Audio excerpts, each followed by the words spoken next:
அனைத்து நண்பர்களுக்கும் வணக்கம்.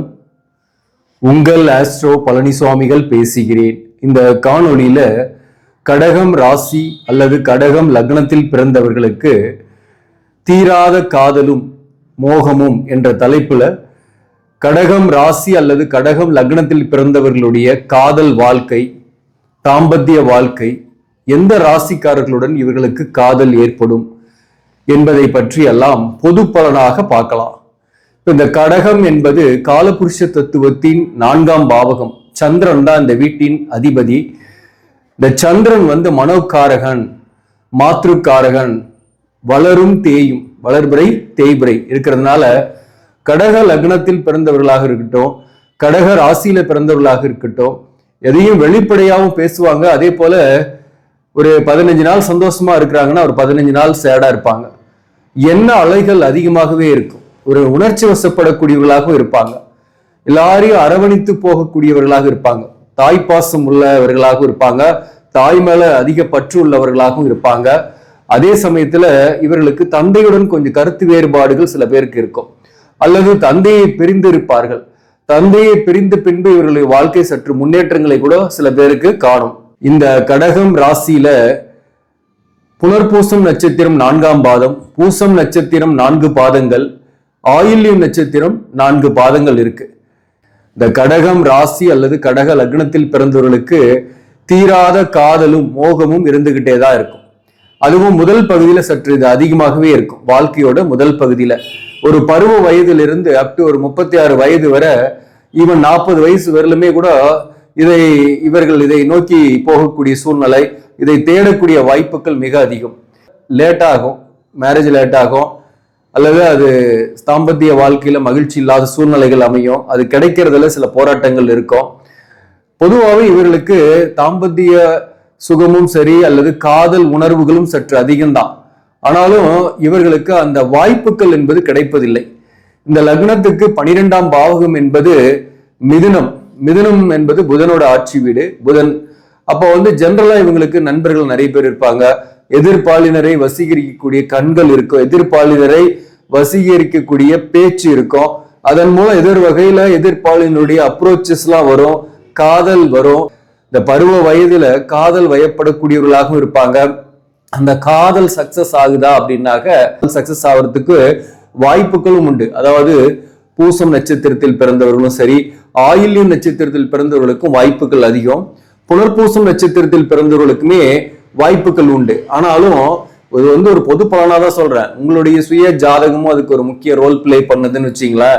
அதாவது உங்க லக்னத்துல இருந்து 5ஆம் இடத்துல சனி, சூரியன், கேது அல்லது செவ்வாய் போன்ற கிரகங்கள் இருக்குன்னாக்க காதல் சக்சஸ் ஆகாது அப்படிப்பட்டவர்களுக்கு. இது நீங்களே கூட செக் பண்ணி பார்த்துக்கலாம். ஜெனரலா சொல்ல போனாக்க காதல் கடகம் ராசிக்கு வருது, சக்சஸும் ஆகுது.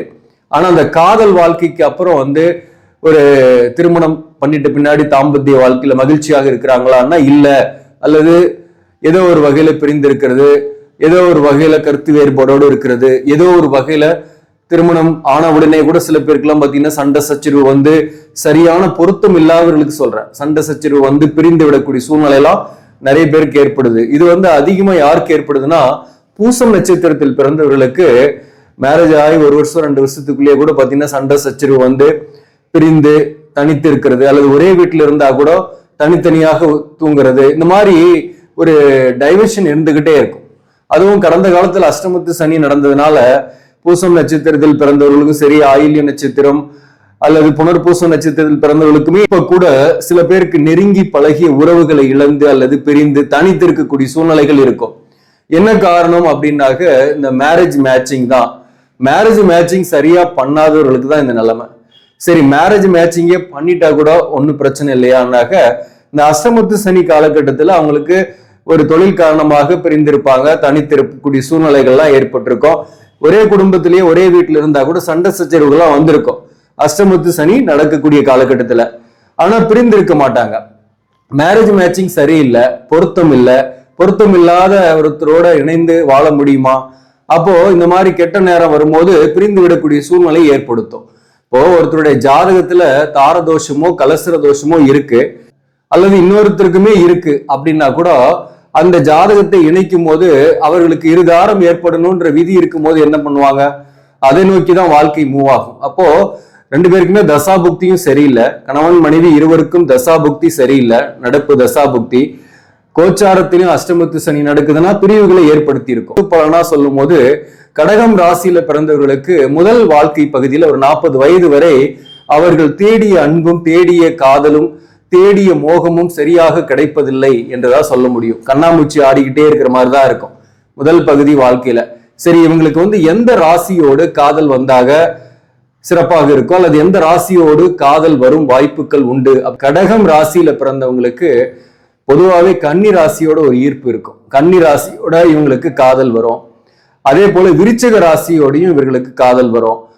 மீனம் ராசி, அதே போல ரிஷபம், மிதுனம், மகரம், இந்த ராசிக்காரர்கள் இவங்களை சுத்தி இருக்கிறாங்க அப்படின்னாக்க கடகராசியில இருக்கிறவங்களும் இளைய தலைமுறையா இருக்காங்கன்னா ஒரு காதல் வர்றதுக்கு வாய்ப்புகள் உண்டு. இந்த காதல் சக்சஸ் ஆகுமான்னா உங்க சுய ஜாதகத்தின் அடிப்படையில தான் அது. தனிப்பட்ட முறையில சொல்லணும்னாக்க ஒரு பொது பலனா சொல்லணும்னா சக்சஸ் ஆகிறதுக்கும் வாய்ப்பு இருக்கு. தோஷங்கள் ஏதாவது இருக்குன்னாக்க கண்டிப்பா சக்சஸ் ஆயிடும். சக்சஸ் ஆயிட்ட பின்னாடி பிரியக்கூடிய சூழ்நிலையை ஏற்படுத்தும். கல்யாணம் ஆயிட்டு பின்னாடி பிரியக்கூடிய சூழ்நிலை ஏற்படுத்தும். நான் சொன்ன ராசிகள்லாம் பாத்தீங்கன்னாக்க கடகம் என்பது நீர் ராசி. பொதுவாகவே நீர் ராசி ஒரு நிலம் ராசியை ஈர்க்கும். அந்த வகையில மகரம் ராசி, ரிஷப ராசி, கன்னி ராசிக்காரர்களோட காதலோ ஒரு திருமண பந்தமோ ஒரு நட்போ ஈஸியா ஏற்படும். நீங்க அவாய்ட் பண்ணா கூட, சப்போஸ் வரன் பார்த்துட்டு அவாய்ட் பண்றீங்கன்னா கூட அதுக்கப்புறம் ஏதோ ஒரு வகையில தேடி உங்களுக்கு செட் ஆகிறதுக்கு வாய்ப்புகள் உண்டு. அந்த வகையில பாத்தீங்கன்னாக்க மகரம், கன்னி, ரிஷபத்தோடு இணைக்கலாமான்னா ஜாதக பொருத்தம் கண்டிப்பா பார்க்கணும். அப்படியே இருந்தா கூட தோஷங்கள் இல்லாம இருக்குன்னாக்க இணைக்கலாம். சப்போஸ் இந்த ராசிக்காரர்களோட காதல் வருது அப்படின்னா சக்சஸ் ஆகுமான்னா சக்சஸ் ஆகிறதுக்கு வாய்ப்புகள் அதிகம். அது அடுத்ததாக கடகம் என்பது நீர் ராசின்றதுனால மற்ற நீர் ராசிகளாக இருக்கக்கூடிய விருச்சிக ராசி, மீன ராசியோடையும் ஒரு ஈர்ப்புக்கள்லாம் ஏற்படும். இவர்களோட காதல் வரும். காதல் வந்தா மகிழ்ச்சியாக இருப்பார்களா என்றால் மகிழ்ச்சியாக இருப்பாங்க காதல் வாழ்க்கையில. ஆனாலும் இதுக்குமே ஜாதக பொறுத்து இருந்தாக திருமணம் செய்யலாம், பிரச்சனை கிடையாது.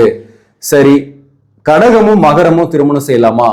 ஏன்னா ஒரு ஈர்ப்பு வரும்னு சொல்லிட்டா சமசப்தம ராசி, ராசி அதிபதி பொருத்தம் வராது, தத்துவத்தின் அடிப்படையில பொருத்தம் இருக்கு. அந்த வகையில கடகமும் மகரமும் திருமணம் செய்யலாமான்னா ஜாதக பொறுத்து இருந்தா தாராளமா செய்யலாம். ஆனாலும் ஒருத்தருக்கு ஒருத்தர் விட்டு கொடுத்து போகணும். அன்பு காட்டினாலே அதிகமா அன்பு காட்டுவாங்க, கோபப்பட்டாலே அதிகமா கோபப்படுவாங்க, சண்டை சச்சரவுகள் இருக்கும், ஒரு முரண்பாடுகள் இருந்துகிட்டே இருக்கும்.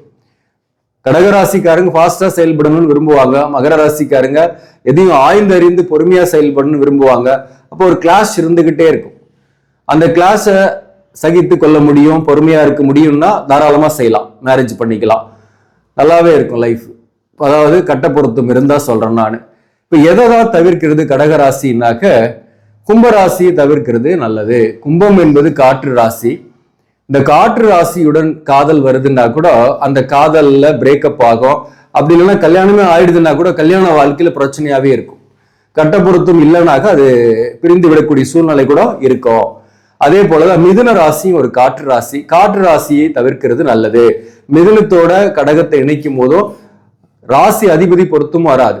புதனும் சந்திரனும் ஆப்போசிட் கிரகங்கள் தான். அதாவது புதனுக்கு சந்திரனை பிடிக்காது, சந்திரனுக்கு எல்லா கிரகமும் பிடிக்கும், ஆனா புதனுக்கு சந்திரனை பிடிக்காது. அந்த வகையில ஒரு பிரிவினைகள் இருந்துகிட்டே இருக்கும். ஏதோ ஒரு வகையில பிரிந்து இருக்கக்கூடிய சூழ்நிலை இருக்கும். தாம்பத்திய சுகம் என்பது அங்க இல்லாம இருக்கும்.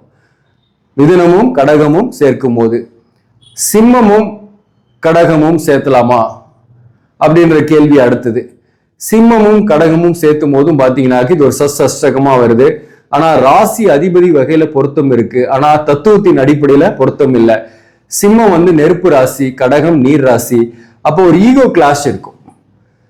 கட்ட பொருத்தம் இருக்கு அப்படின்னா இதை சப்போஸ் நீங்க காதலிக்கிறீங்க, அவர் தான் கல்யாணம் பண்ணணும்னா கன்சிடர் பண்ணலாம். அடுத்தது துலாம் ராசி, காற்று ராசி. துலாமும் கடகமும் சேர்த்தலாம், ஆனா இதுவுமே ராசி அதிபதி பொருத்தம் வராது. சுக்கிரனும் சந்திரனும் ஆப்போசிட் கிரகங்கள், இதுவுமே ராசி அதிபதி பொருத்தம் வராது. அதே சமயத்துல தத்துவத்தின் அடிப்படையிலும் பொருத்தம் வராது. அவாய்ட் பண்றது தான் நல்லது துலாம், கும்பம், மிதுனத்தை. மற்றபடி பாத்தீங்கன்னாக்க மேஷம், சிம்மம், தனுசு.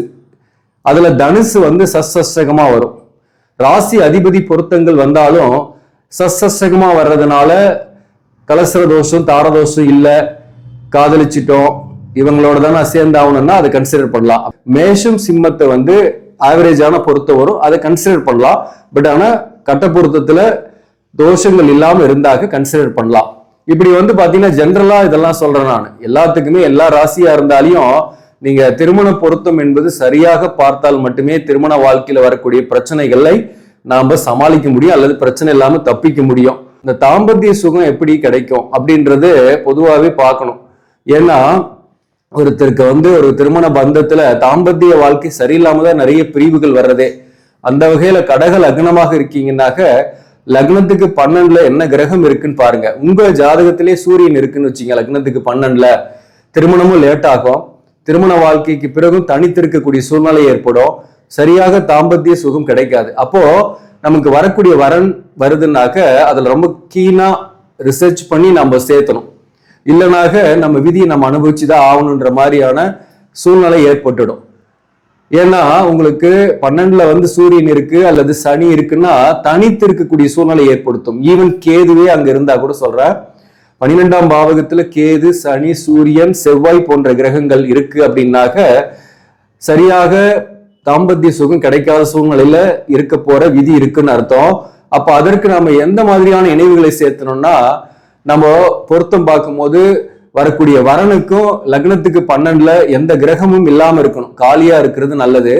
அப்படி இல்லைனாக அதற்கு இணையான மேட்சிங்கா இருக்கக்கூடிய கிரகம் இருக்கான்னு பார்க்கணும். சூரியன் இருக்கு கடக லக்னக்காரர்களுக்கு அப்படின்னாக சேர்த்தக்கூடிய துணைக்கு அவங்க லக்னத்துக்கு 12ல குரு இருக்கிற மாதிரி இருக்கணும்.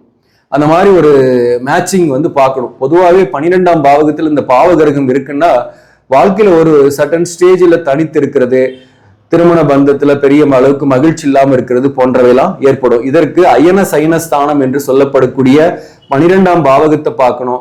திருமண வாழ்க்கை நல்லா இருக்குமா, நல்லா இருக்கணும் அப்படின்னாக்க 2 ஜாதகத்துக்கும் 3, 7, 11ஆம் பாவகம் காம திரிகோணங்களை மேட்ச் பண்ணணும். முக்கியமா இது கரெக்டா இருக்குன்னாக்க திருமண பந்தத்துல பிரச்சனை இல்லை.